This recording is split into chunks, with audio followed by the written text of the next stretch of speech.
Michael. Good morning, are you there? Jimmy White. Good morning, Michael. How are you today? Great. Good morning, everybody else also that's on already. Yeah, so we I'm very frustrated with Rumble. I hate to say this, but a little frustrating, that particular channel, because every time we go to do a show, you can't pull it into the StreamYard program. I mean, everything else I pull into the StreamYard program. Once I've set it and scheduled it, we just go on and we're good. And Rumble isn't like that. Rumble, you have to go out and remember to set it up. And I didn't remember to set it up until just this morning. So it's hard, because then the people who are usually watching on Rumble are like, well, it doesn't look like there's going to be anything on this morning, because she's, so it kind of, Rumble frustrates me a bit. But we have another slightly frustrating thing. What happened, Michael? What do you want to, which thing happened? Well, what about our guest? I mean, there's a million things happening. Well, right now, our frustration is that poor Julianne can't make it today. That's right. So, God love her. She has 2 sick kids, 2 kids that she's got to school, and a husband who's out of town. And she's like, I don't think I can manage throwing up kids and kids that have to go to school and all of this without my husband home. And I'm like, gosh, I don't want to do that myself. So I completely understand. So Julianne will not be with us today, but instead we have our friend Whitney Mullica is here with us this morning. Freedom fighter Whitney. So I'm going to bring her in. Good morning, Whitney. What are you doing here? Just saying hi. Here's Smokey. She's saying hi too, I guess. That's so funny. I don't know what it is about cats, but one other guest cats does that, and I'm trying to think of who it is right now. Caleb Blount's cat's done that before. Yeah, and mine's done it. I don't know what it is about cats and wanting to be on, on the program, but they do. So, we have there Tom Gann, Representative Tom Gann, who is the states, what committee is it, Whitney? Do you remember it? States' Rights or State Committee? State Powers. State Powers Committee. Okay. Yeah. So Tom Gann had an interim study yesterday morning on license plate readers. And so after Julianne called and said, hey, I'm not going to make it, I thought, well, because Whitney and I had talked about going to the interim study yesterday morning, and both had other things come up. But we decided, well, you know what? Why don't we watch that, and then we can talk about the license plate reader interim study while we're on today. So all three of us have watched the license plate interim study yesterday with Tom Gann. Anybody out there who watched it, raise your hand. I can't see anybody, but I'm hoping that y'all are out there that watched raising her hand. The cat She is. The cat's like, on me. It was, golly.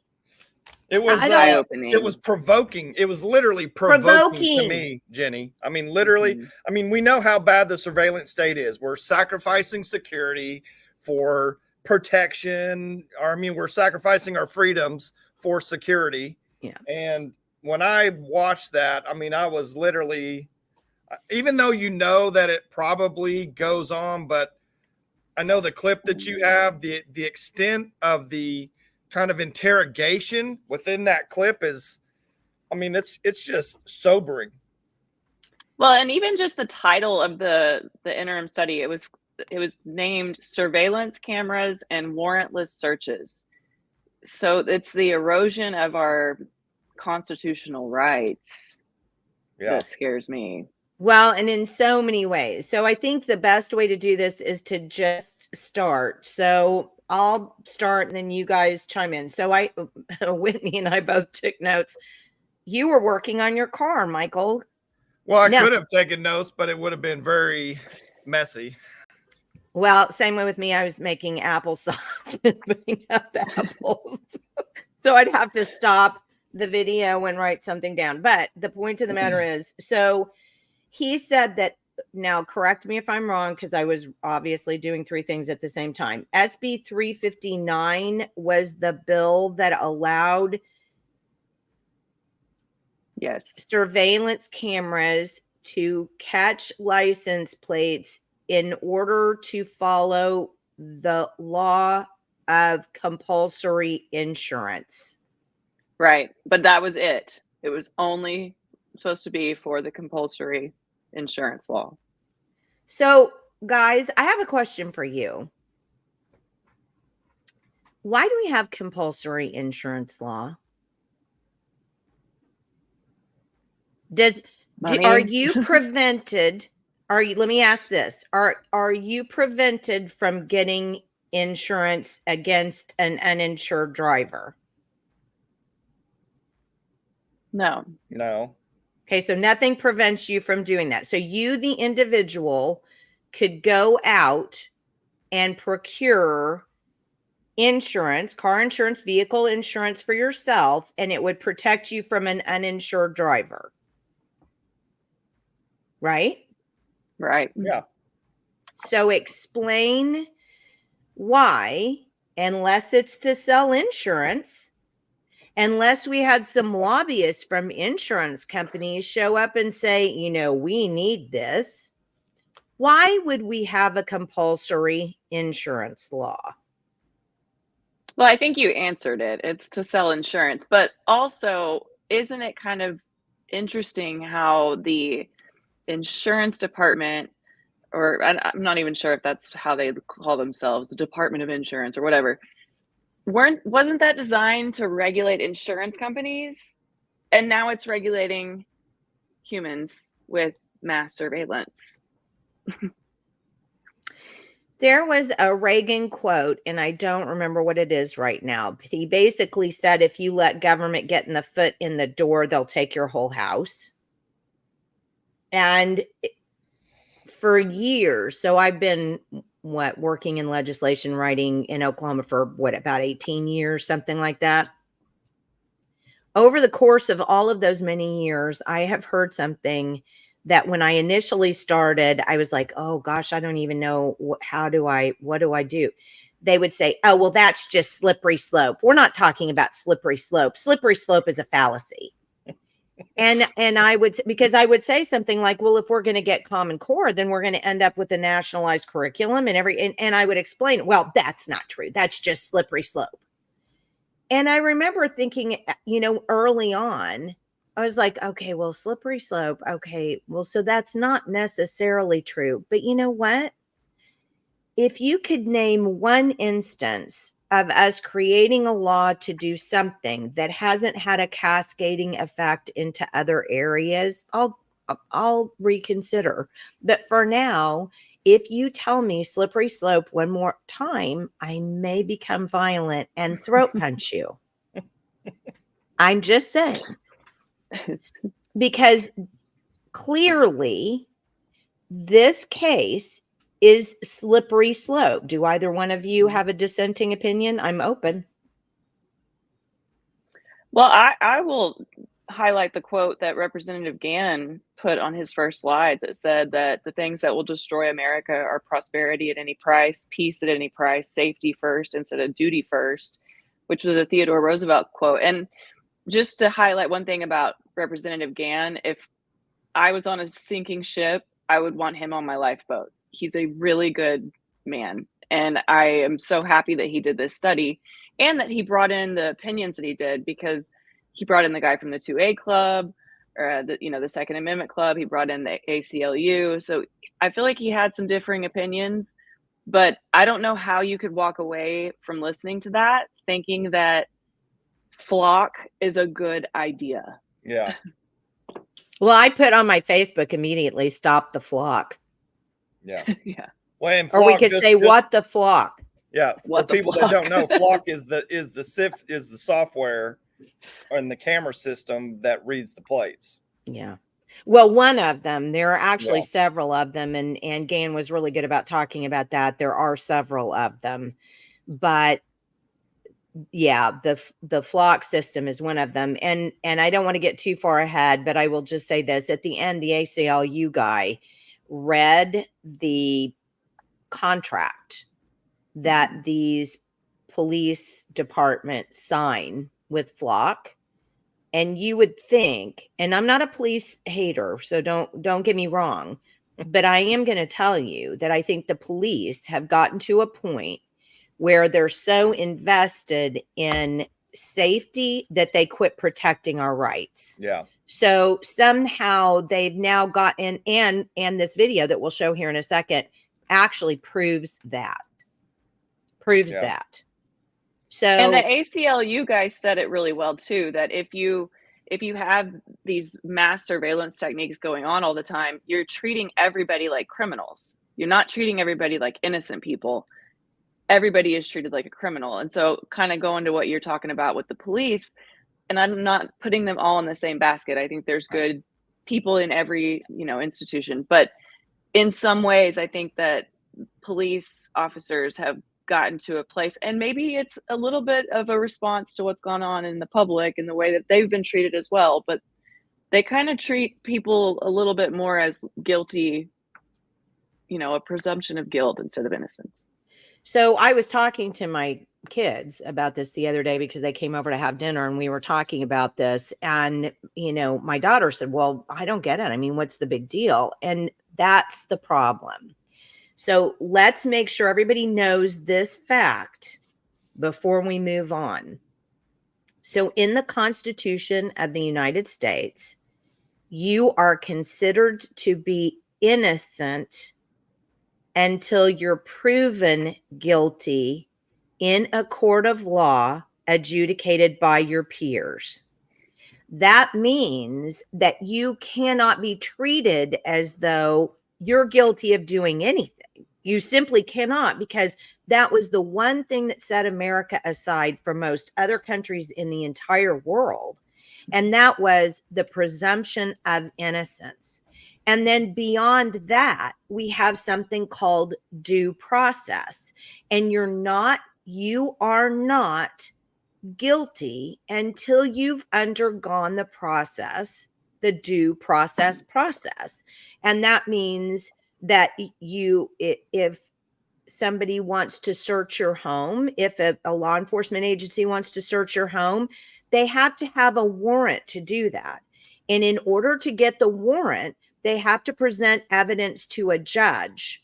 And a judge has to say, based upon the evidence, I believe there's a presumption of guilt enough that we can issue a warrant to be able to search that premises or that car. You may not search a car without a warrant either. So I think the important thing that we have to understand today is that people don't know their rights. And it's all purposeful. It's all purposeful. We've taken all of this stuff out of public schools so that kids never really learn the Constitution in situ. They don't understand the parts of the Constitution so that it makes sense to them in the larger world. And so they just literally don't know what their rights are. And when a people doesn't know their rights, they're extremely easily led, and they can do anything. People in power can do anything to them. So now that I've said my piece on that, I leave the floor to you guys. But I mean, don't you agree that that's important and that people don't know their rights today? Well, yeah, it's on purpose. I mean, like you said, it's like my kids, I closely watch what my kids learn in school. And when it comes to anything that's civic minded or anything, I mean, there's literally nothing. I mean, it's a literal joke. Yeah, they're just it's so if you don't know it, then you either have to go find it out for yourselves or your parents. If the parents know, then the parents have to teach the children. But this is a real problem. So we talked Keep about my little pocket Constitution handy just in case. That's exactly right. The 5th and the 14th Amendment. You know, and the 5th Amendment expressly says you are to be secure in your home and your papers. And people don't understand what that means. Amendment? Be secure in my fourth. Papers. Right. The 4th Amendment. Yeah. Oh, sorry. 4th. Well, I think that's where it's kind of, the line is blurred. You know, the founders could never imagine a security state, you know, a surveillance state like it is now. So the other side, they literally get these things passed because they're like, well, you know, we can't do illegal searches and seizures in your home and your physical papers and things, you know, so they get around that just through legalese, I think, in one way or another. Because I don't know if the Constitution necessarily protects our 100% right to privacy, you know, everywhere. I think it's more limited to just the illegal search and seizure in your property. That's how I take it, Jenny. That's how I see them spin the whole thing. Is they say, well, this is not your house necessarily. You're in public, so we have the right to surveil you in public. I think technology outpaces the law. Yeah. I agree. Yeah. To our disadvantage. I definitely. I agree. But you would think also, too, that the Constitution would just be ever lingering. And you would say, and by the way, the 5th Amendment is not incriminating yourself. And that's going to be an important one when we watch this video in a minute. So you can't incriminate yourself, which is part of the reason why they read you your Miranda rights, you know, to make sure, which that isn't right either. They should just tell you, I can't, you know, you have the right to an attorney. But the other thing is, I lost my train of thought. Well, were you going to make a comment on what I said about privacy? Just kind of. Oh, yes. Thank you. House? Thank you. Yes, I was. And what Whitney said with the fact that, you know, technology isn't keeping up. If you read the 4th Amendment, and Whitney, if you've got your Constitution there, I'm not sure, mine's over there. What exactly does it say about security in your papers? What does it say? It says the right of the people to be secure in their persons, houses, papers, and effects against unreasonable searches and seizures shall not be violated, and no warrants shall issue but upon probable cause, supported by oath or affirmation, and particularly describing the place to be searched and the persons or things to be seized. I don't see how that doesn't incorporate your person. I mean, you have papers and things on your person, right? Well, it So does that say in your person. Yeah. yeah, In their person's houses, papers, and effects. yeah. So what you're saying, Michael, about the public still holds up. I mean, if you're secure in your persons, people can't just surveil you for no reason. Well, but I think the Supreme Court, a long time ago, has already made rulings to that they can do that in one way or another. I mean, it goes back like 100+ years with case law, basically saying, yeah, they can surveil you, or they can do this or that.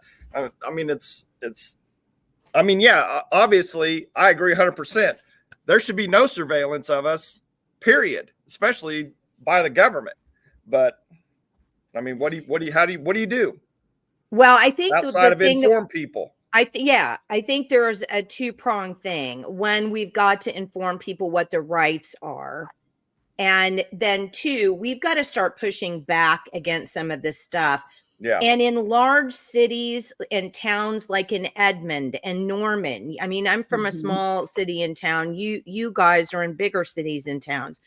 You've got to start going to, and I know you guys do, but I mean, you've got to start going to the city and town meetings, and you need to say, hey, Edmond, you don't share any of the information that you capture on your citizens. That's wrong, and it needs to stop. So until the citizens address the issues where they start. Well, and I think we have to face surveillance capitalism, and to face it, you have to know it's happening. And that's why I'm so glad that Representative Gann did this, because like I brought up last night before the news was talking about it, because they did bring it up about the flock cameras. I asked my husband, I was like, have you seen these flock cameras? And he's like, I don't no idea what you're talking about. And they're everywhere. And so we have to actually see it and acknowledge it in order to have any chance to stop it. Yeah. Well, and I think it's important, and I think it's important right now to make sure that we differentiate between private individuals putting cameras on their businesses for protection. Or their homes, yeah. Or their homes. And compare that to government surveillance, because we're not talking about these people over here, right? Yeah. The personal use. We'll put that down. We're not even talking about that. We're only talking about governmental use. So one of the things that Tom Gann said that I thought was phenomenal was you can't eliminate crime by causing crime, by creating crime. Yeah. By committing crime. And I thought, absolutely. Well, let me make a comment on that, Jenny. Think about how long you've been on this planet. Not saying that you're old, but I'm just saying in retrospect. You just did. in retrospect, do you feel like you were safer 30, 40 years ago, 50 years ago than you are now? Absolutely. And let's make no bones.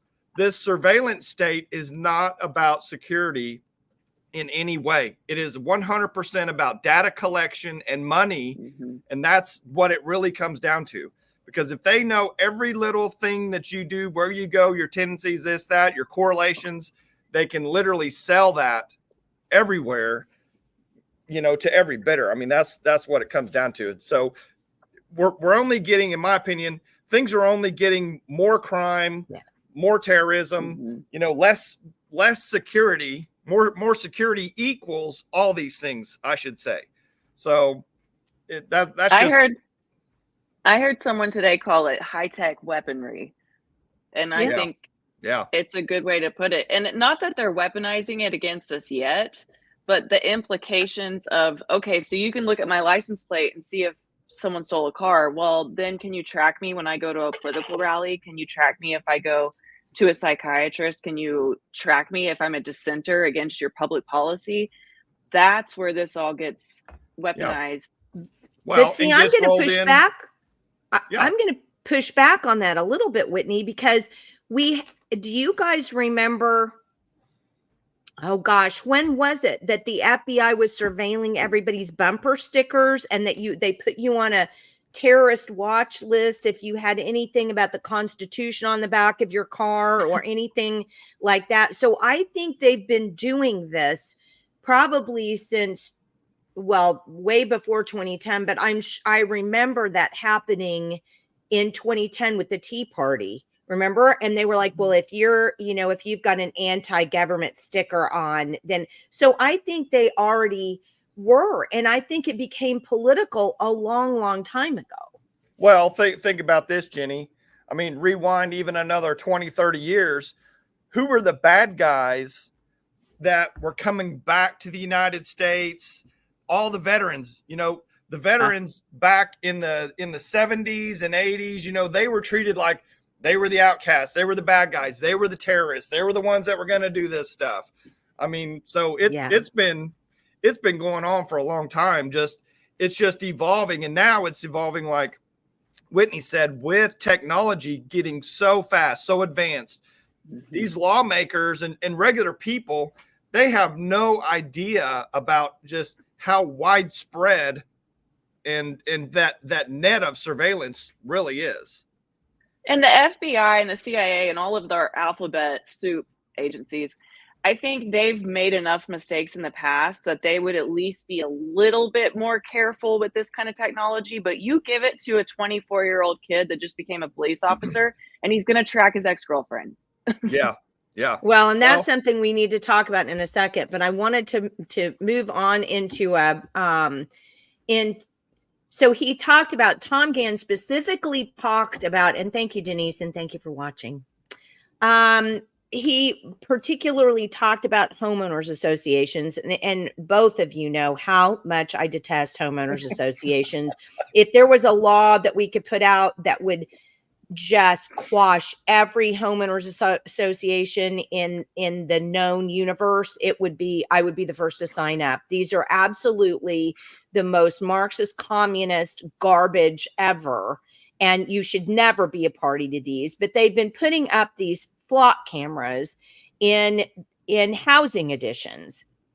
And what if you live in an HOA and you're like, I don't want to be surveilled by a flock camera. I have a Ring camera on my door. I don't care about what you're doing down the road. Why are you putting these in? Now, let me give you just something to think about just a tiny bit. So let's say that John Smith lives in a neighborhood that is under a communist homeowners association, and they go ahead and they put up these flock cameras.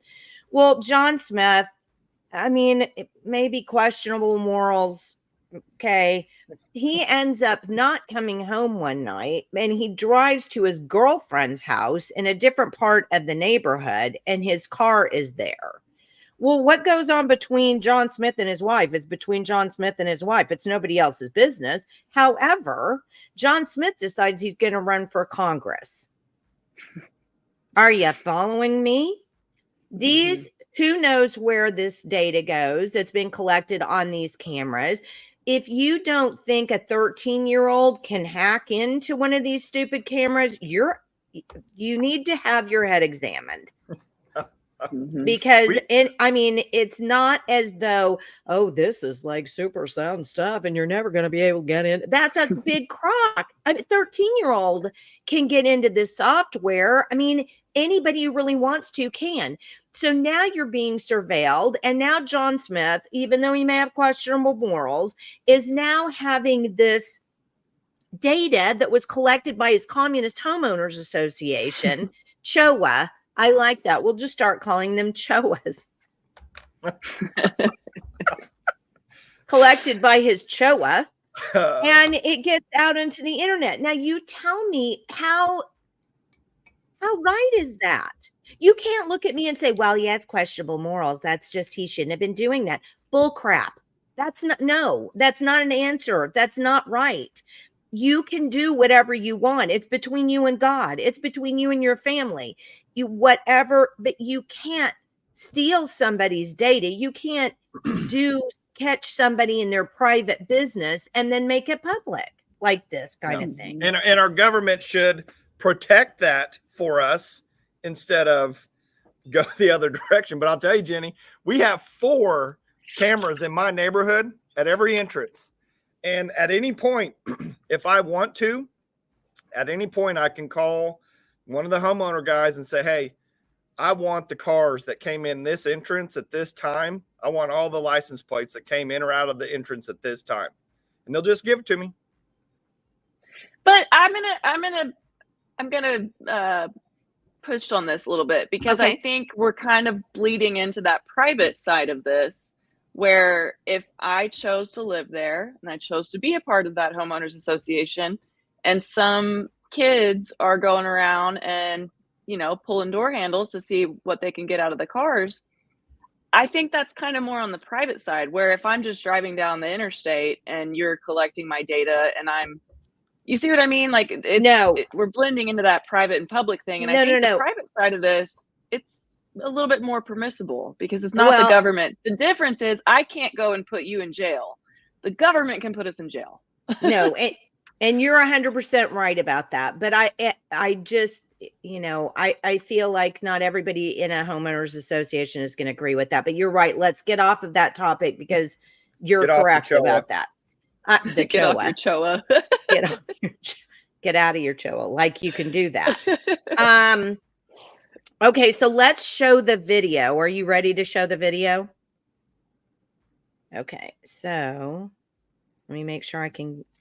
There it is. All right, you ready? And just for context, this video came from a guy who came up to Oklahoma from Texas, and he had to do a Freedom of Information request, I believe, to get this video. Yeah, he did, and you're 100% correct. Okay. So he then stopped and asked to sit in the vehicle with the law enforcement. Friend? Yeah.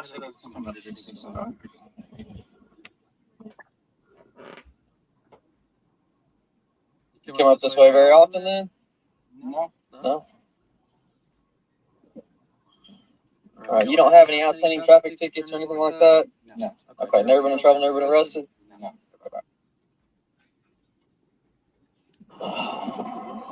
You having a good day? All right, let me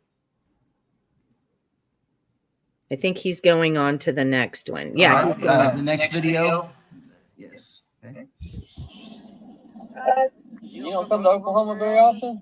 Maybe less than 100 people on the track. Sure.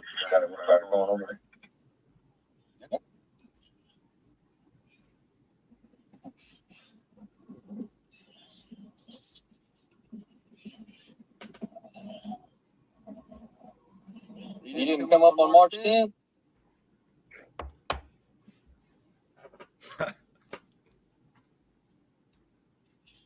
No? More than 25 pictures? No, it's not bad. I'm just asking if you came to Oklahoma on March 10th. I don't know.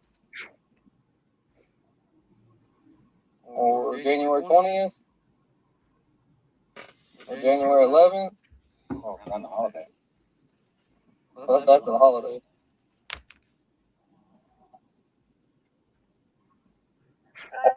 You don't come to Oklahoma very often? He's got one more to go.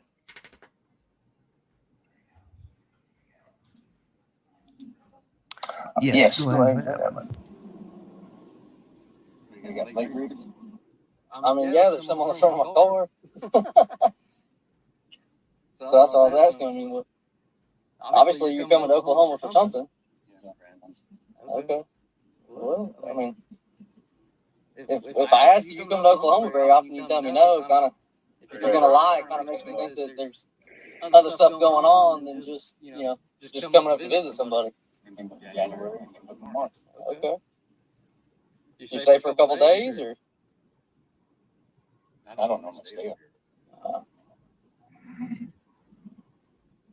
Are you all right? Yeah. Are you sure? Because you're increasingly getting more nervous the longer this conversation goes, the more we talk about your travel to Oklahoma. You're exceeding. No, I'm not. You got late readers? I mean, yeah, there's some on the front of my car. All right, I think that's the last one in the clip, wasn't it? Yeah. Yeah, I think there was Big 3. Brother is watching you. And the final one, number Oh, 5, please. No. Oh, hold on. Yeah, there was one more. Especially with the increased nervousness. So there's nothing illegal in the car then? You're not coming up here to get anything or do anything you shouldn't? Well, I never crossed the line, so. Well, I'll beg to differ about that. But you didn't answer my question. Is there anything illegal in the car? Or any reason you're coming up here to get anything from Oklahoma to take back to Texas? Trained observers? Yeah. No, I'm just a cop. That's all I am. Something I'm supposed to be?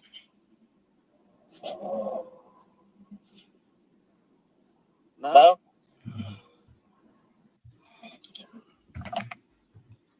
Okay, thank you.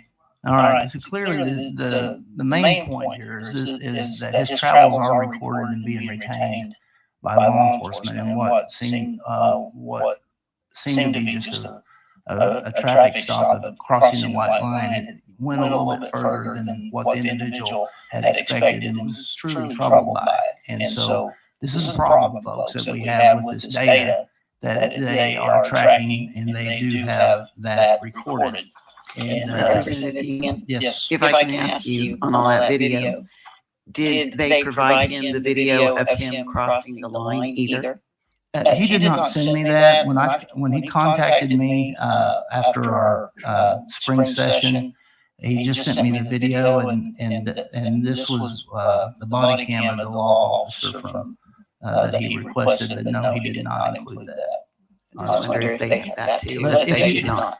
Oh, all right. So if the video is 28 minutes long, and if you look at the end of the video, the conversation leads to a search of his vehicle. His vehicle is searched by the law enforcement officer, and so then at the end of the vehicle, end of the video, then comment, and don't hold me straight to the quote, though, that he mentions to the other officer that had showed up that this individual would likely be mad. He used another word because he told the other officer that he truly stopped because of the fact that there was a tailpipe hanging low behind his car. So then it calls into question as to why he really stopped him, what he told him he stopped him for, and never really asked any more questions about his sobriety or anything. So I have that video if anybody else wants to watch it, but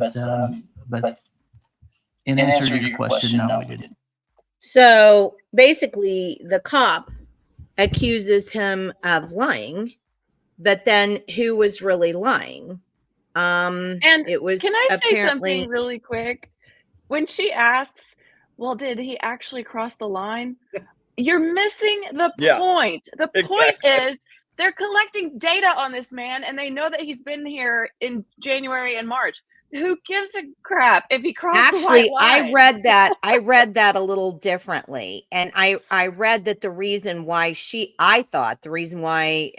Crosswhite Hater asked that question is because she wanted to find out from Representative Gann, did he know if the car did actually cross the line, or did they pick him up just for something else? And I think she got that answer, which was apparently he just picked him up for something. Who even knows why that cop picked him up?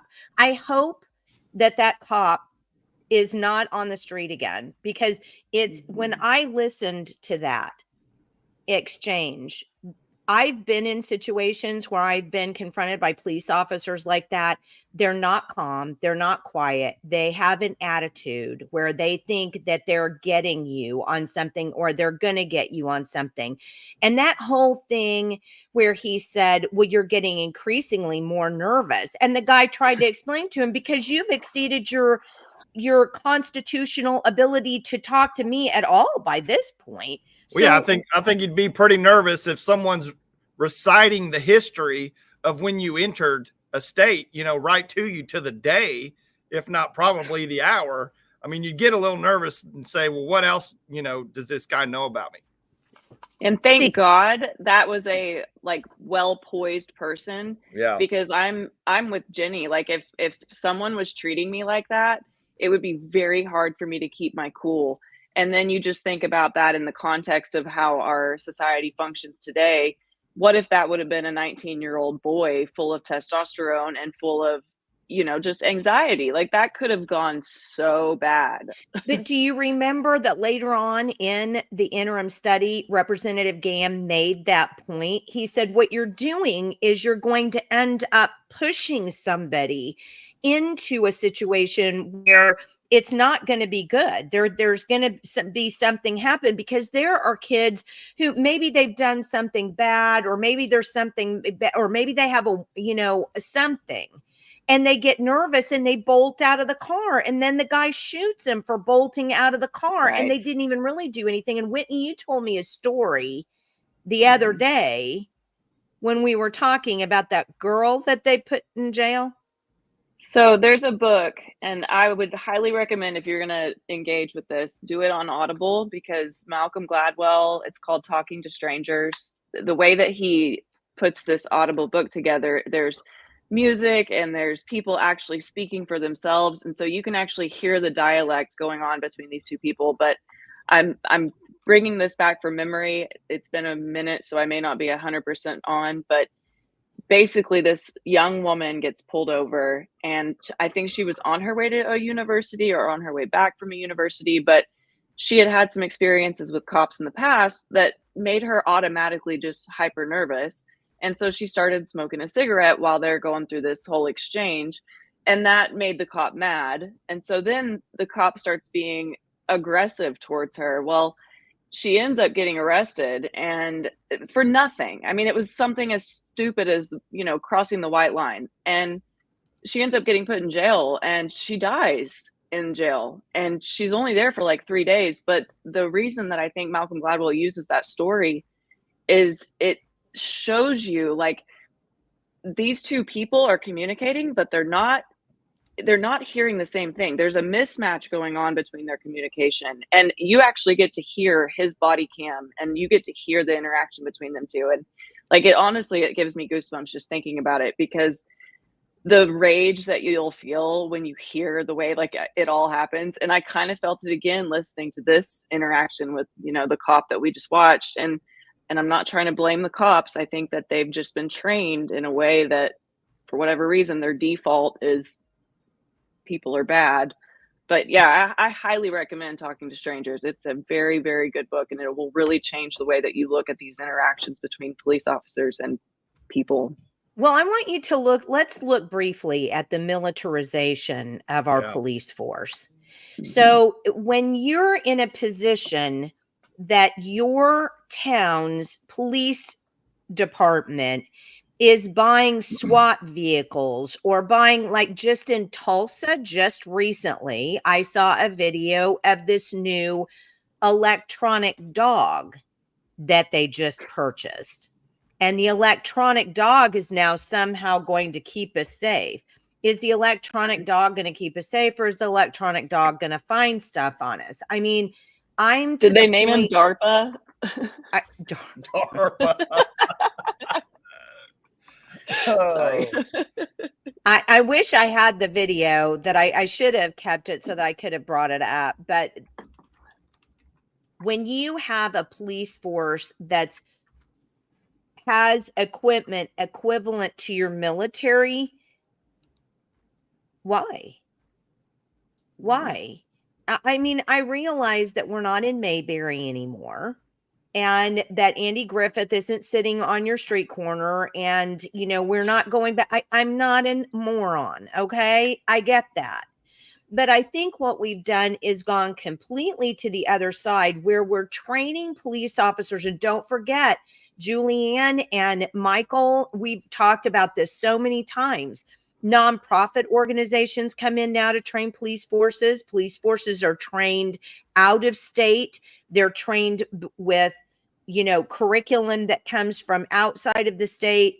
big curriculum. So basically what you have is you have a police force that's being trained to be militarized, that's trained to see people as encroachers, that's trained to see people as bad. And here's why you have to do that.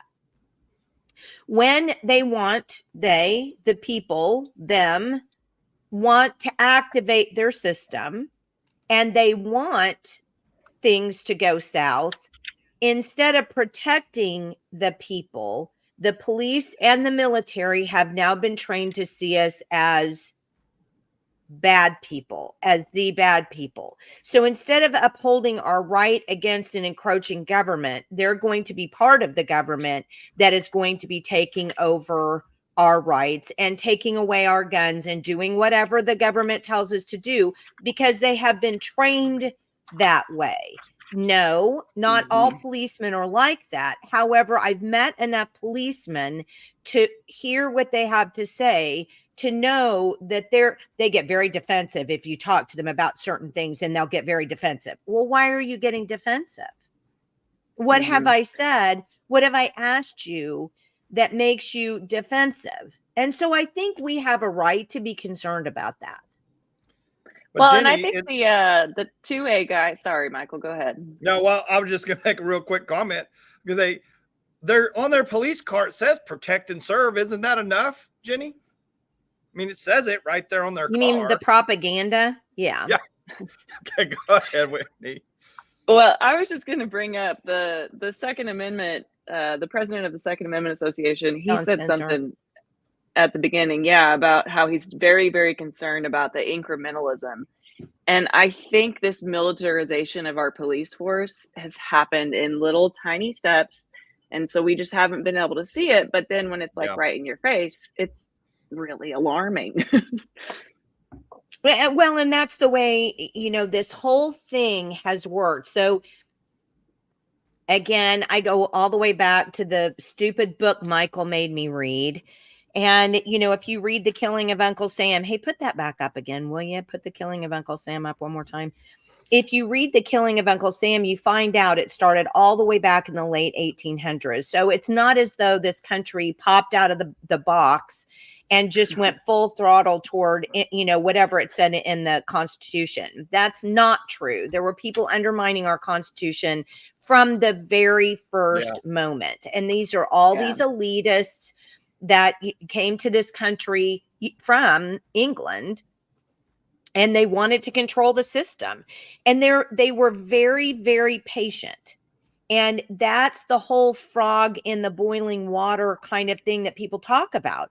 They were extraordinarily patient. They've done this in incremental inches and centimeters, so that we haven't really noticed that it's happening. The next thing after he talked about, and let's make this clear. If you're in a situation like that, because we didn't get the video where the police officer came to the guy's car and said, hey, I saw you go over the line, and I have some concern about you being inebriated. I want you to come back to the car. So at that point in time, I mean, if he asks you to come back to the car, I don't see that there's any, I don't see there's an out necessarily from that. And I don't want to talk about sovereign citizens, not going to do it. If you go back to the car, however, and he doesn't give you a sobriety test, because that would be the first thing that I would say. Okay, well, if you're concerned that I'm inebriated, make me, give me a breathalyzer, or make me walk, or do whatever it is, but do one of those two things. But he didn't do that. He sat in the car. He started asking him these questions. The guy sounded like he was getting nervous. He wasn't getting nervous. He was just like, I'm in a situation now where I'm completely out of control. This cop is completely out of control. I don't know what to do, because like you said, Whitney, he has all the power. He can do whatever he wants to you at that point in time, right? Yeah, and I mean, there is moments. I've been pulled over one time with a group of girls. We were going to the lake or something, but like where they pulled us over on the road, if we would have just stayed there and the cop would have done everything outside of the car, it would have put him in danger. So he actually did have us come and just sit in the car, just while he did all the tests and, ran everything. I don't even think he gave us a ticket. I think he gave us a warning. But I think that there's situations where we've got to make sure our police are protected as well, and they have to be safe as well. And it's just towing that line of, and I think the guy in that video did a really good job. Like, he did not get aggressive. He didn't get, and I'm talking about the guy, not the cop, Yeah. but he didn't show how obviously disturbed he was. He was disturbed enough to go and get a freedom of information request. So it obviously shook him up. But I think there's a balance there. And the same thing goes with this, like, mass surveillance. Like, we have to balance, how do we keep the public safe, but we still keep our privacy rights. And, one thing that Dawn Spencer also said was that sometimes we have, like, very specific needs. So if there's an Amber Alert, if my kid gets stolen and you want to read a license plate to find them, great. That's great. Like, find the kid, find the silver alert. There's specific times where I don't think this is necessarily an evil thing. It's just this dragnet approach of, let's monitor everybody all the time for no reason. That's a problem. But again, what concerns me, though, Whitney, and it's not that I don't completely disagree with you. However, I will say that if I were in that situation and it had been me, I would have said, sir, I don't see what this has to do with your concern about my alcohol consumption. I would have asked some questions to do that. And had he, suggested that they search my vehicle, I would have said, sir, I'm not going to allow you to do that without a warrant. Right. I think you can say these things. I don't think you have to scream, I'm a sovereign citizen. I mean, that's just ridiculous. And I've seen plenty of videos like that.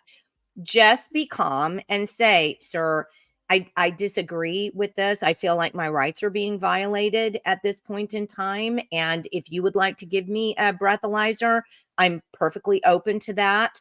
But I'm not going to allow you to search my car without a warrant. And I think if you don't do that, okay, you can get the camera, you can do an open records request for the body cam footage, and you can go get an attorney.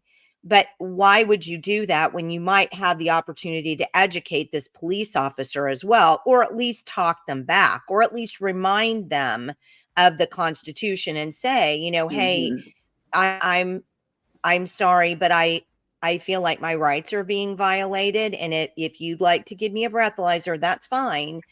But I'm not going to allow.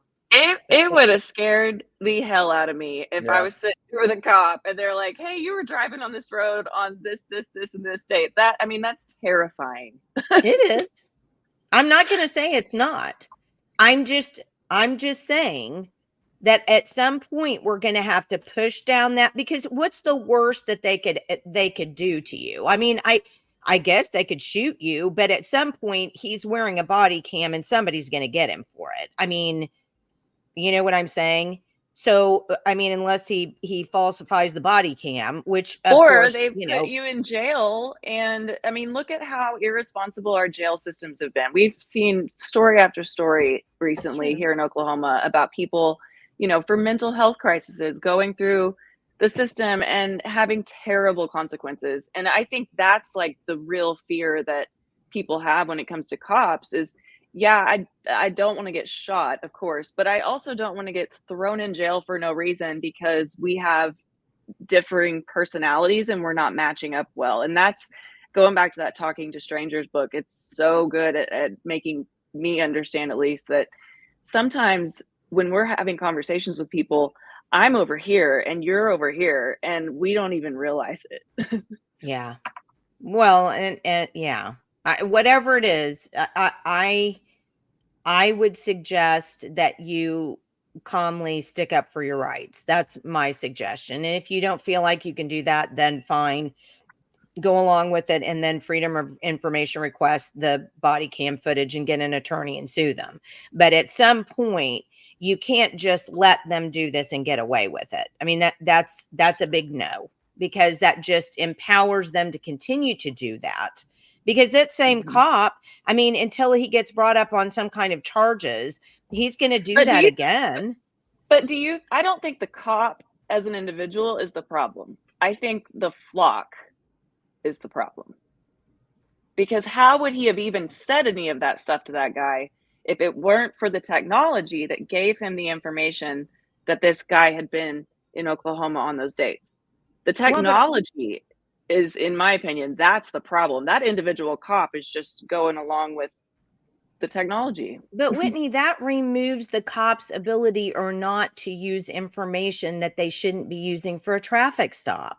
So no, that technology is out there, but that cop should never have used that technology for that traffic stop. Period. Exactly. So that's on the cop. That's not just because you have the technology out there. It's kind of like saying, I have a gun and my gun shot somebody. I mean, that's exactly what that argument is. My gun can't shoot anybody. What if we don't know the process? I mean, what if when he types the guy's credentials into his laptop, that's the first thing that pops up that says, hey, you were here, there. Here's your history. You know, I mean, what if the cop does? I mean, do you think, Jenny, is he just supposed to kind of bypass that and just say, you know, maybe he shouldn't mention it to the guy? I mean, I don't know. I mean, it's absolutely not. That wasn't even what he stopped. And I think any attorney would say, and for sure the ACLU would say, you can't stop somebody saying one thing and then turn it into something else. But I think Michael's making the point that we don't know what he was trained to do. And so if we have municipalities engaging with these technologies and then training their people how to use them, we don't, and I think that's a good question, honestly. You know, what do they tell these police officers when they put these systems into place? How does all that work? And why is it not something that's more transparent? For the public to know it's a problem. Yeah, they're just selling protection and security, saying this is going to better the department and better, you know, keep people safe.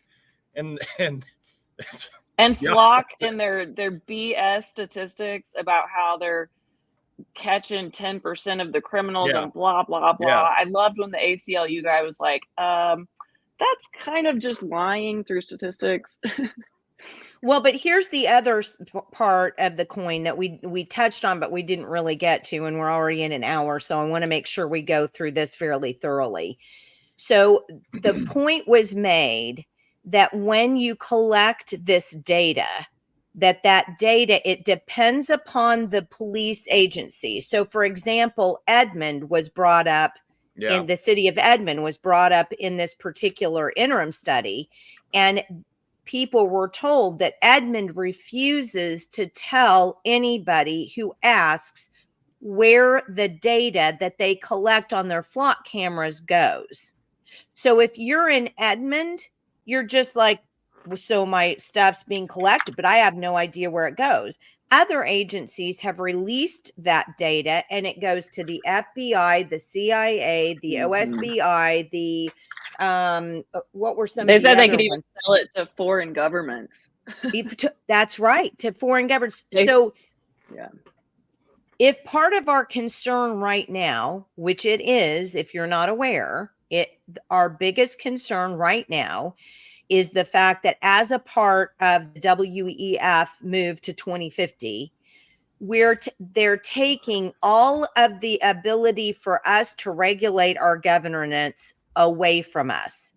So we can't go to our elected official and say, you know, hey, we need to stop this, or hey, we need to stop that, because they're trying to move that all away to agencies, usually 3 and 4 letter agencies that don't have any responsibility to the voter directly. So when you think about that, if the ATF, for example, the ATF gets your information, okay, and you're stopped and you legally have constitutional carry in Oklahoma, and I can have a gun in my car with or without a permit, I can have a gun in my car. And I say, as I'm supposed to say, officer, I have a gun in my car. So now all of that information gets sucked back into the ATF database. And now the ATF knows that I'm driving with a gun in my vehicle, and I can't make that go away, because that's not an agency to which I have any say over. It's a bureaucratic swamp agency that holds me like this out here, and I have no ability to regulate that. That's a huge problem. Well, and then another thing that the guy from the ACLU, I think I said that right, that he said that was a big problem is that the Flock database, when they run their hit list or hot list, I can't remember which one it was, but they're basically taking your license plate, and then if you are on the hot list, then they notify law enforcement. Well, he said that they're relying on the National Crime Information Center database, which has an exemption from the 1974 Privacy Act to comply with having reliable and complete data. And so they don't even have to have the right data. So all of a sudden, let's take that same situation. You get pulled over off of a faulty NCIC hot list, and then you're dealing with the aggression between two human beings who just can't communicate very well. It's so dangerous. And the other thing, going to like the UN 2050 thing, in the contract that these municipalities are signing up on with Flock has a worldwide license to all the data they're collecting. So right now it may just be getting shared between Edmond or, whoever Edmond's contracting with, but that could go anywhere or be hacked. I mean, it's just very, very risky for our privacy and our individual freedoms. Well, I want to make a scenario to you guys. Did you go look at Flock's website at all and look at their products or anything? Because they also have a gunshot detector that detects any kind of gunshot within a certain mile radius. Well, think about this. The gunshot detector goes off. Immediately, they know every single car that's within the radius of that. What's stopping, the FBI or someone from coming to every single one of the houses, to find out who shot a gun or this or that. So that's just the start. I mean, that's just the very start of, where this technology is going to take us. And then I wanted to make a comment on, okay, so Jenny, you mentioned the whole Edmond deal, and Whitney's talking about the sharing of information, what they may know, not know. I'll just give you an example. So Jenny, you know that how I refused the smart meter at my house. Yeah. Okay. So Edmond came out, they had to rerun a whole new line to my house and do the whole new deal. Okay. So like literally from the transformer to my house, I had to set up a whole separate deal because I completely refused the thing. So I was talking to one of the guys. He introduced himself there at my house for 2 days, doing all this work. One of this one gentleman, he was one of the head guys. There was only 2 people that brought the entire smart meter system into Edmond. One of the guys was at my house. So I talked to him for an hour, and he literally, he loved it. He praised it. Yes. From the city of Edmond's standpoint, they can pinpoint, issues, and it can be more efficient. They can, they can do their job better to repair the lines and this and that. But he had no idea, because he said, because I was asking him about the data side, and he goes, well, we don't collect any of that. We don't even have access to any of the data. All we get is basically, these 4 or 5 parameters, and that's it. And so we talked for a while, and I told him, I said, well, literally, I said, that this meter has over 200 different data points that it collects and sends out. And still, to the point, he's like, well, we don't have access to that. I was like, exactly. I said, who has access to that? Where is all that information going? I said, you have no idea. I said, yes, you at the city of Edmond, you may not be collecting all that data, going through it, whatever. I said, but somebody is. I said, that is the point of this whole thing. So like to what Whitney was saying, these law enforcement agencies, they probably have no idea the true capability, the true side of what is being collected, where it's going, who it's going to. They're just being sold, hey, this is a camera to help protect your community, this or that. It's just going to record license plates, and that's it. There may be another 500 different data points collected through these systems in one way or another that we have no idea who or where it's even going or who's getting it. Well, yeah. And the one thing that I wanted to point out too was the fusion center. So they talk about this fusion center, and I need to have somebody on, because if you want to talk about an absolute suck of your rights and liberty, it would be this freaking fusion center nonsense. And the fusion center is just a place where all of this data, like police data and all of the letter agencies, all of this data comes together so that you literally have a digital footprint of people. So it's a dossier. So who does that? Or a control file. China does that. It's Hillary what Clinton. was it? And Gann said that in the it's one person, one file is what China says. Yeah. And don't forget, China has all of this technology, the flock type technology, and they follow people around all the time. And that's where they get your ESG score. Oh, I saw you buy the wrong kind of laundry detergent. Tisk, tisk, tisk. You know, it sounds stupid, but that's actually what's going on.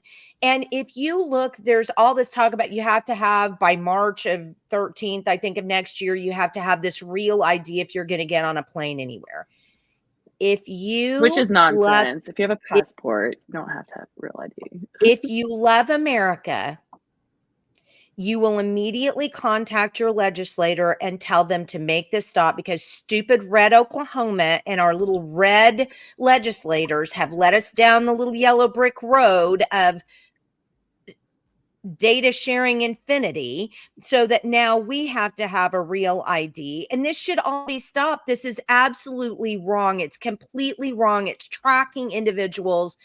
But I think the problem is, our driver's license may already be a real ID. And if somebody knows about this, please let me know. We'll have you on the show. We'll talk about it, because I want to be wrong about this. So Dave and I just got back from a, we had a nice long vacation driving through the southern part of Utah and doing all the national parks. Well, we ended up in Las Vegas and flew home from Las Vegas. Well, I had my boarding pass, Southwest. I had my boarding pass in my hand. When I go up to the counter, what is it? The kill all your liberties to tell people that you have security agency. Isn't that right? Right? Yeah, pretty much. So I went up to the TSA. We've got to come up with another. Anyway, the TSA agent said, "Can I have your driver's license?" And I said, "Okay." So he takes my driver's license. He puts my driver's license in a card reader and he goes, "Okay, have a great trip." But my boarding pass is right here. I mean, what's going on? What do you mean? Huh? So he literally took my driver's license. And if you've noticed, when you go to the grocery store and you buy beer, yes, I buy lots and lots of beer. Jenny, have you been through customs in the last couple of years? No, I haven't, because I won't go out of the country for right now. They literally scan your face. Yeah, well, thank you for bringing that up, Whitney. So when I left Oklahoma to go to Salt Lake, because I flew to Salt Lake to see my sister first before we did that. When I left Oklahoma, so TSA, there was a huge line. It was really busy. The lady goes, "Step up." So I stepped up. She took a picture of my face. Mm-hmm. She didn't ask me, "Can you take a picture? Can I take a picture of your face?" She didn't say anything. She didn't ask me for my driver's license or anything. And I was just kind of freaked out about the whole thing. And then I realized later she didn't take my driver's license because she did facial recognition on me. And I got so pissed after the whole driver's license thing in Vegas that I called my friend Josh Burkeen, Congressman Josh Burkeen. And I said, "Josh, this is what happened to me." He was like, "No, that didn't." And yes, it did. So he put me in touch with a guy, because he sits on the TSA committee. So he put me in touch with a guy in his office who is the liaison to the TSA committee. And I told him, and he said, really? Are you serious? And I said, absolutely. That's exactly what happened to me. He's supposed to be looking into it. I need to get back with him and just check to see, where he is Well, on don't this. forget, and I just finished reading this book called The Imagineers, and it's all about DARPA. But the internet began as ARPANET, and we all consented to all these social media things. I don't think we did, and I don't think we had informed consent, but we did consent to all this social media stuff. And I remember maybe like 5 or 10, probably 10 years ago, whenever Facebook would start automatically recognizing people so you could tag them. And, it seemed like an innocent, benign thing back then, but this biometric security state has been coming in increments. It has been. But here's the thing. We can't just say, oops, well, we already have it. We're going to have to start pushing back. I mean, and I think what Representative Gann did, and guys, I just urge you, I'm going to get off of here and send him a note and just say, thank you so much for what you did. And I would like to say, Denise Crosswhite-Hayter, who's chairman of that committee, was the one who chaired it. And I thought she did a great job. So thank you, Denise, for doing that. It was great. You did a great job. We've got to keep this on the front burner because we've got to stop this Real ID. Somehow we have to stop it. Somehow. Do you realize that our driver's license are now a biometric record? You have to put your thumbprint on that stupid thing. Well, and Jenny, let me bring up one thing that comes back to the very beginning, that technology is outpacing the law.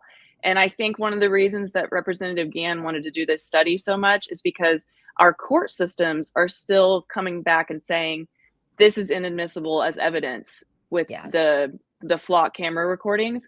And so actual criminals are getting away with things because our courts are saying you're violating the Fourth Amendment.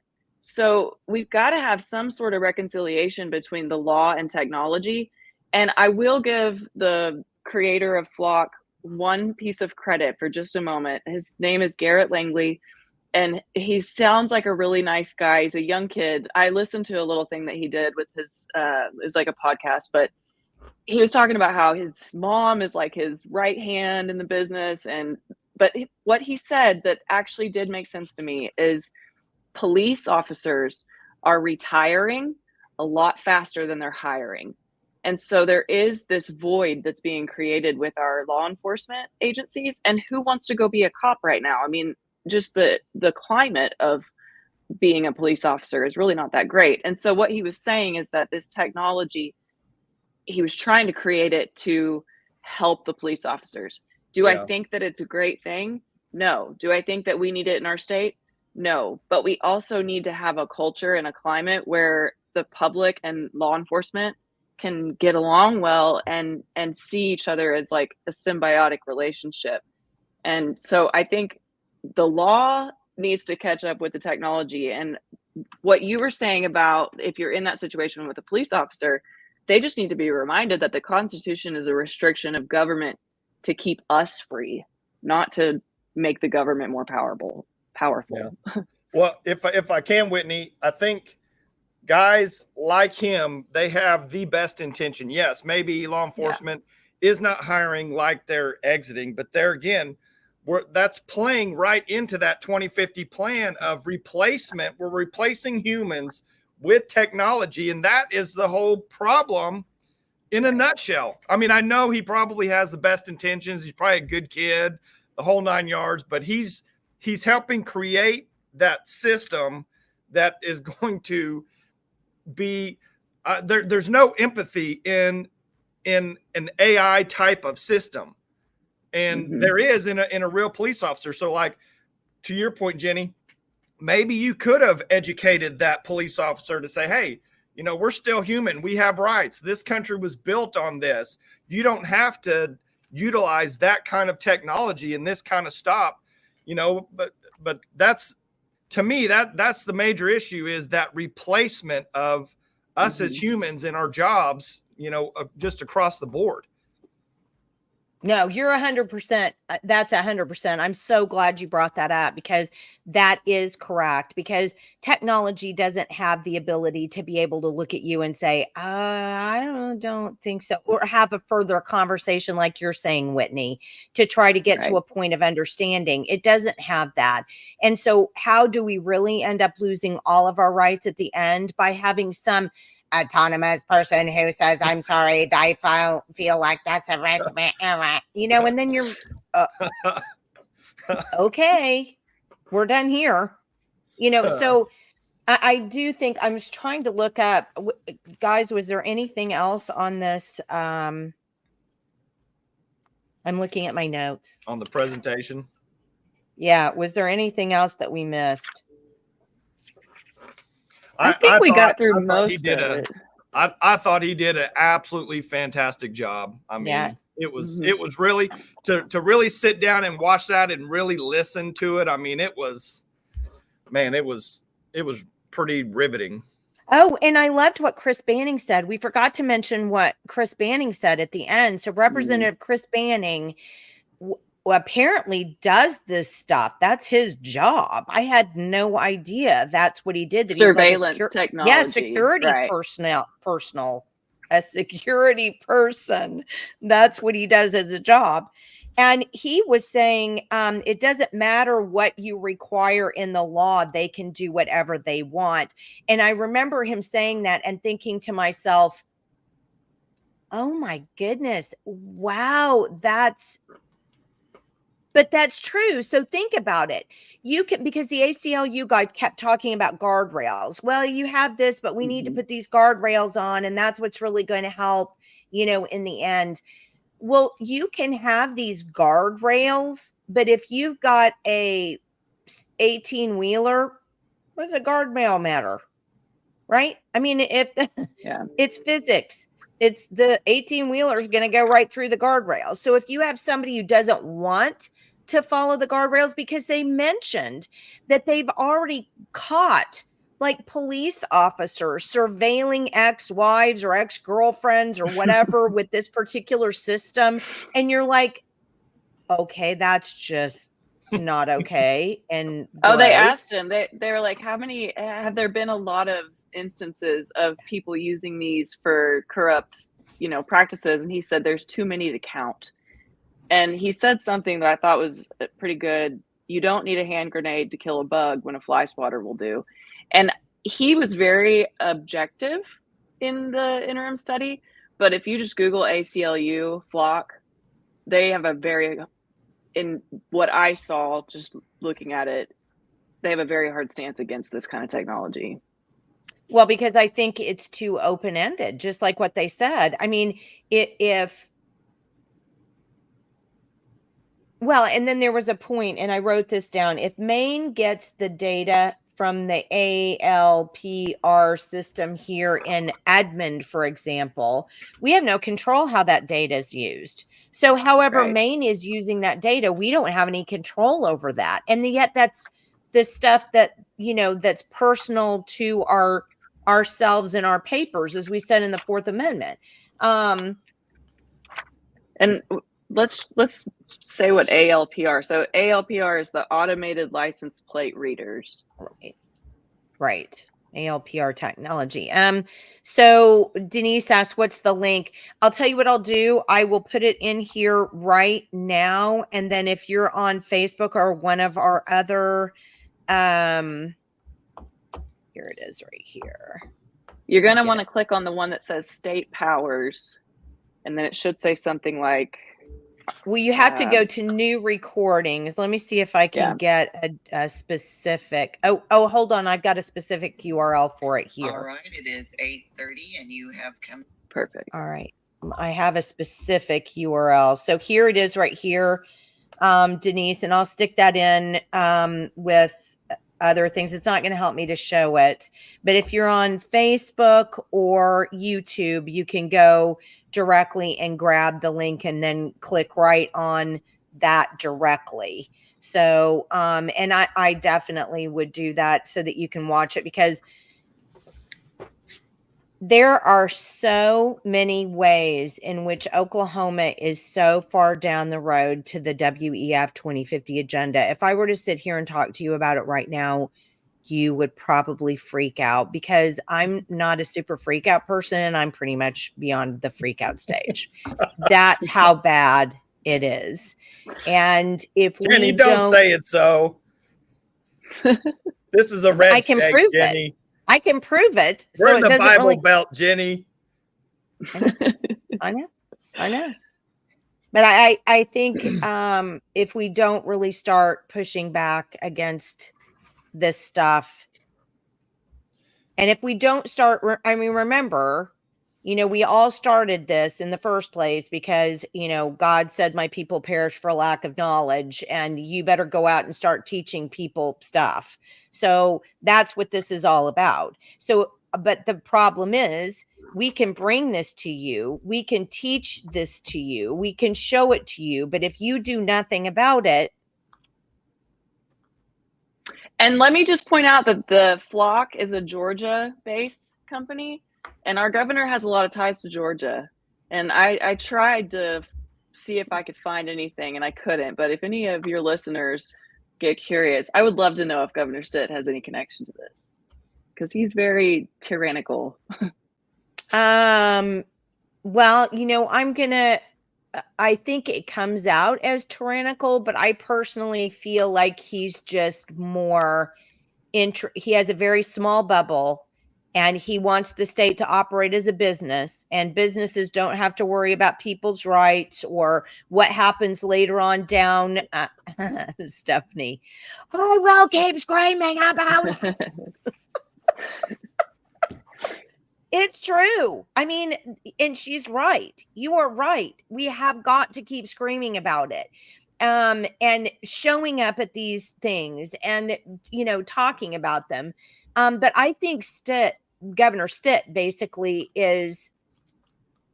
he is all about business. He's all about making money. He's all about all of that. And he sees the state as a business. He doesn't understand government. He doesn't understand the rights of the people in government. So he just does whatever he feels like is right for business at the time, because that's why he believes we elected him. Mm-hmm. We elected him because there wasn't anybody better. Really, Joy Hoffmeister? You're never given good choices in this state. It's either worse or worser. It's not like, because we had some great, candidates to start off with, but by the time you get to the general election, you're stuck with whatever you've got. And unfortunately, all of the people who are on here this morning, you deserve our love and respect and thanks. And thank you. Seriously. And we love you very much for tuning in and paying attention to this stuff. But you got to spread it. You got to spread it, because there are more people in this state that are completely uneducated on all of this stuff than there are who are. And until we catch up to that, we'll keep getting the leaders we have. Yeah. Doctor, why does it hurt when I do this? Well, stop doing that. It's so much easier than we want it to make it out to be, but we gotta work at it. So, all right. Anything else, guys? We managed to. Well, yeah. Let me give you another little state. Oh, sure. Let me give you another little state instance of security. Okay. So, I asked you guys if you knew what the I asked you if you knew what the Stingray device was. Oh, that's right. You were going to talk about this. And neither one of you did. That's basically, it's a device that law enforcement has, and let's make it clear, another device law enforcement this has. is technology that's outpaced, because this is years ago. This is at least probably 8 to 10 years ago when these devices came out. But anyway, in a nutshell, what the Stingray device does, it mimics a cell phone tower. So that now whoever's operating it can have access to your phone, the tracking, you know, your information. They can record whatever. It's the same thing that goes through there. Well, the ACLU, this is an article back in 2018. The ACLU at that time had already identified that Oklahoma had these simulated cell phone towers at the state level. So it can go all the way down to your local police department or sheriff or whoever. But ultimately, this is how it even got found out. Okay. So there was a computer hacker guy that was literally in the early 2000s.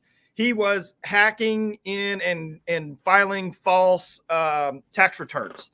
And he got hundreds of thousands of dollars. So they're trying to figure out how to catch this guy. Well, this was an article in Politico. And as you go through there, this hacker, he basically, they finally catch him. And when he goes to court in, I can't remember what year he goes to court. It's early. It may be like 2010 or 2012 or something like that. When he goes to court, he proves in court that the police were tracking him through his cell phone. He's the one that brought all this to light. Otherwise, you would have never known about it, because this guy proved in court that they were tracking him because he's a hacker. So he knew that there was somehow that they were following him. So that's how it even came to light. But in that other article, the ACLU, that was 2018. That was back in 2018 when the state was already doing this. So think about at the airport, at like major thoroughfare intersections, when you come in or out of the state, they could have a device there. They could have one of these devices. They're portable also. They could have one of these devices.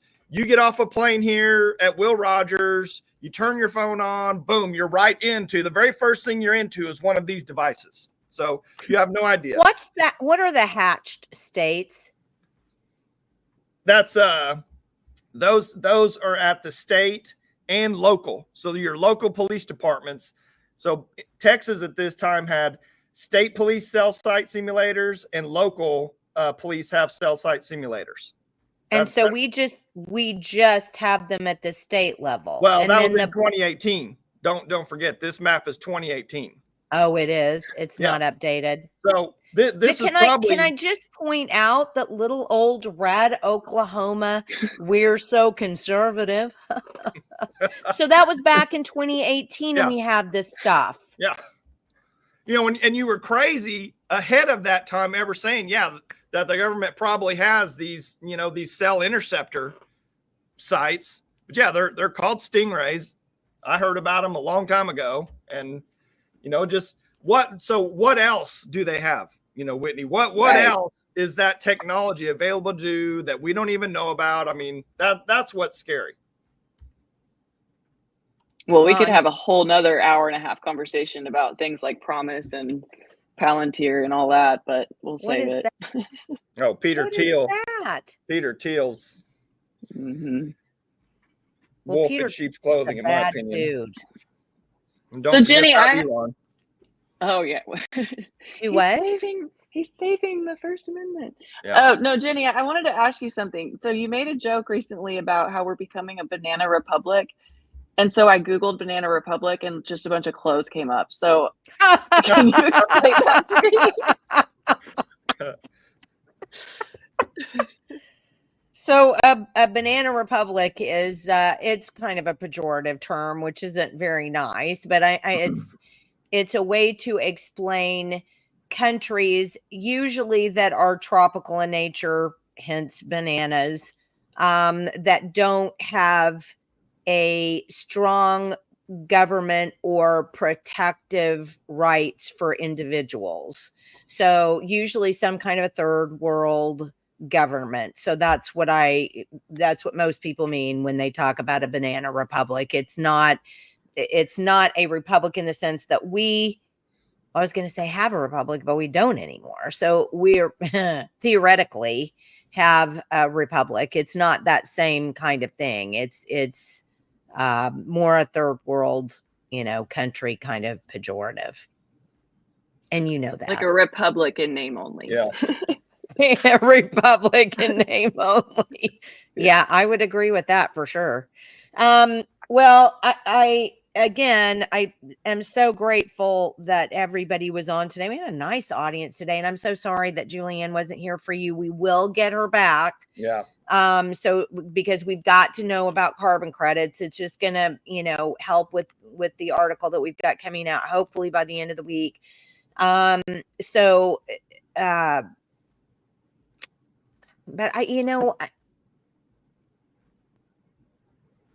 I think the best thing that we can do,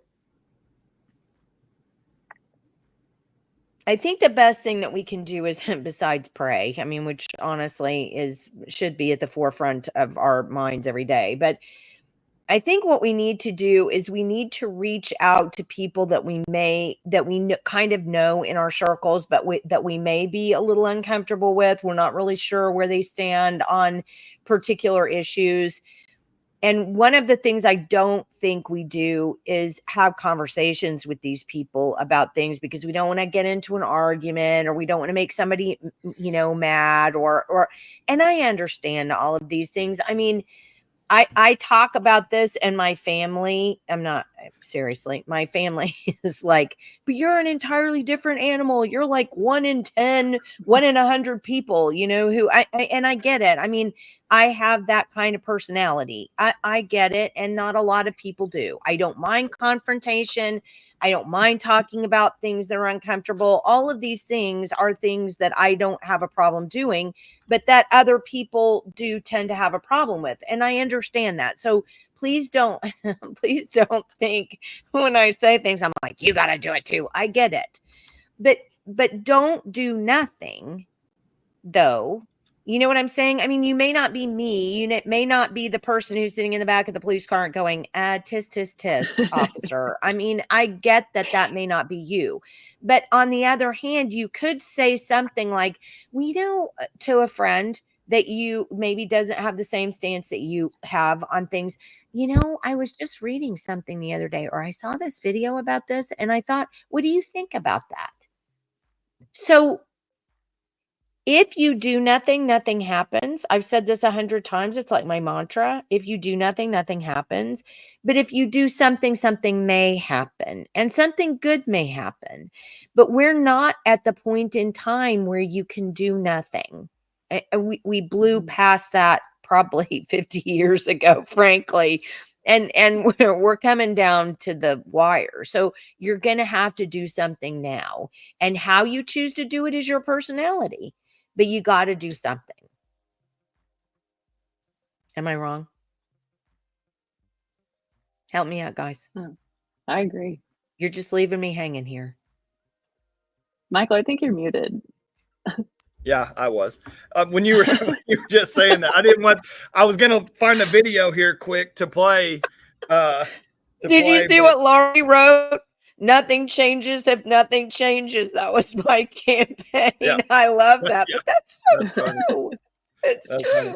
Well, when you were saying all that, Jenny, just popped into my head that scene from The Network back in that movie from the 70s where I'm mad as hell and I'm not going to take it anymore. Yeah, he figures out all this stuff's going on and just right in front of him. He's like, and he just goes off. I was going to find a clip of that and play it, but it's too long. Is it too long? I should put that on. I should just put the clip of him screaming out the window, I'm mad as hell. Yeah. Because you can tell everybody look it up, but it's just The Network. I'm mad as hell. Just look that video up and just watch it. It's so, it's right on. It's 100% right on. But I wanted to give just one little quick analogy, and Whitney can probably, since she's in finance, she can probably really relate to this. When you were talking about the book Killing of Uncle Sam and how long ago these processes, and we've been fighting for our liberties. When you look at, and I'll just kind of put these things in perspective.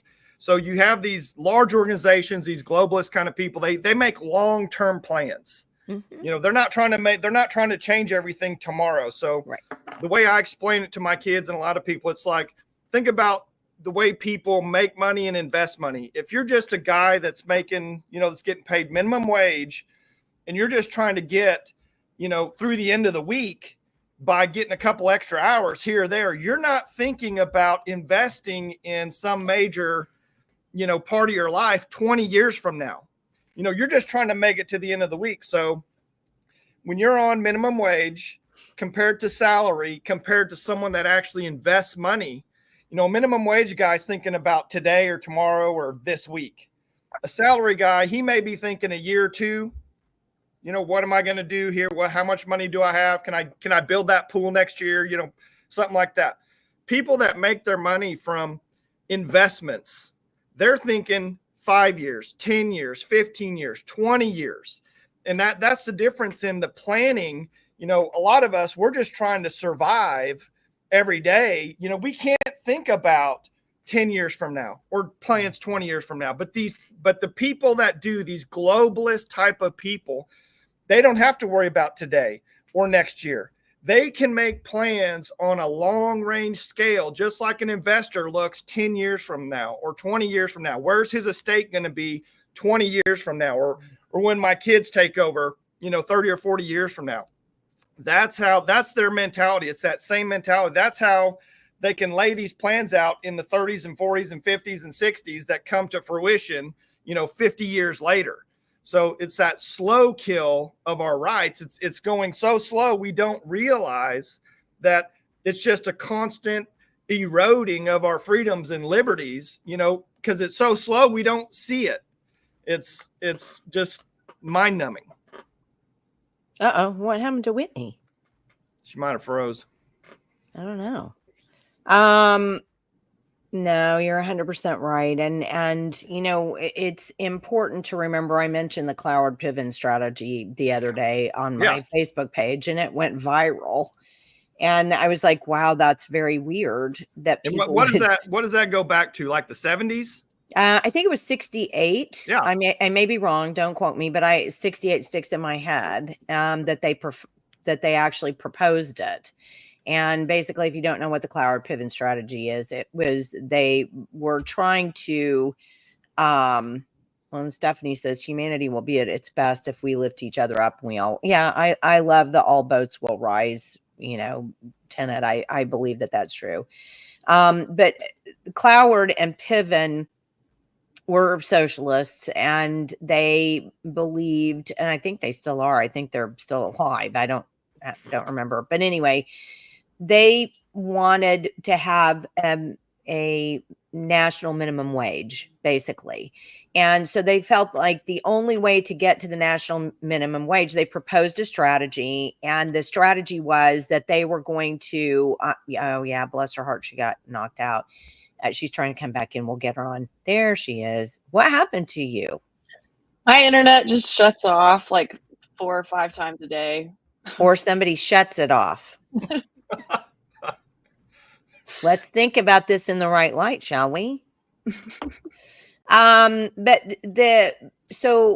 Whitney knows about Cloward Piven. We were talking about another aspect of Cloward Piven, and I'll let her talk about that in a second. But the whole idea was, their thought process was that if you create so much chaos in the welfare system, that it would collapse, and then they would have to put in a national minimum wage, because then that was the thing that was going to be able to safety net everybody, and that would solve it. So their whole plan involved creating enough chaos in a system to completely destroy the system. And the reason why I brought that up after what you were saying was, we're in a situation now, and we have been in for a minimum of 20 years, for the last 2 decades for certain, where we've been so inundated in our work lives and our home lives and with the healthcare system and with this and that and the other thing,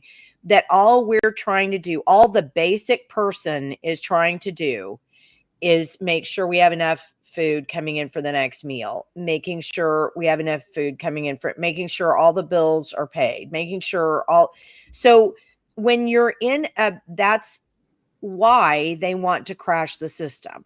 Because when you put people in a situation where all they can do is think about the next 15 minutes and the next 15 minutes, they can't think about 5 years down the road. They can't stop and think about their individual liberty. They can't stop and think about what the government is doing to take those things away. They can't stop and think about what anything else. because now I'm in a situation where I'm just, oh God, please just let me get through the next 15 minutes. Well, who can do anything in that position? And one of the ways they did this was, Whitney, the meeting technique. Oh, the Delphi technique. Yeah. So they already have a predetermined outcome that they present to you, and they make you think that you're part of the process, but really it's all just steered to whatever their outcome was in the beginning. They use that chaos to implement the change, that the change was always going to happen anyways. Yeah. So you go to a meeting, they put something up like a whiteboard up, and they'll divide you up into groups, but this is what you have to think about. And then you have to think, and everybody I know who's watching this or will watch that later has been one of these meetings, and you're like, oh my God, that's what they were doing. You don't even realize. Well, we started out with this, but they're writing everything down that you're saying, right? But it all has to go back to the original thing that they invited you to the meeting to talk about in the first place. So, I mean, your city councils get Delphi'd all the time. I mean, every time your elected officials go to some meeting, you know, they get Delphi'd. So and then they come back and then they're like, well, but this is what I've been told is, you know, great. Or I worked this out in this meeting and they all agreed. No, they didn't agree. You got propagandized and Delphi techniqued into believing what you believe. You started out in one way when you came in, and you ended up in another way when you came out. And they're very happy about that. It's what they want. Well, can we say education conferences, national education conferences, Jenny? Bingo, because isn't that exactly what our friend at Visit was talking about the other day? Yeah. Yep. That's how it works. All right. Well, we're at 1:41, and I know that Stephanie and Denise and Laurie and everybody else has other things to do, and I don't want to keep them on here anymore. But is there anything we need to do to round it out today other than to say we will get Julianne back on? Friday, we will have Ember Evans on talking about the voter rolls, and you're not going to want to miss that, because if we keep talking about machines and we talk about absentee ballots, but we're not talking about the rolls. So if you want to really hear something about that, Amber's got the info. She's got the 411, as we used to say. And so she'll be here on Friday. And then next Wednesday, Visit will be back. And she's put out another new article. So make sure you're watching that. And then on the 18th, next Friday, we're going to have a pre-recorded show, but I think you'll want to see it because it's all going to be about illegal immigration. So I think you'll want to be there or be square. So, Whitney, thank you for being on. Yeah. Thank we you. Love you. Fun. Thank you. Love you too. We're so glad you were with us. And again, everybody else, anything else before I get us out of here? That's it. All right. Thank you so much for being with us, everybody. We'll see you again on Friday. Bye.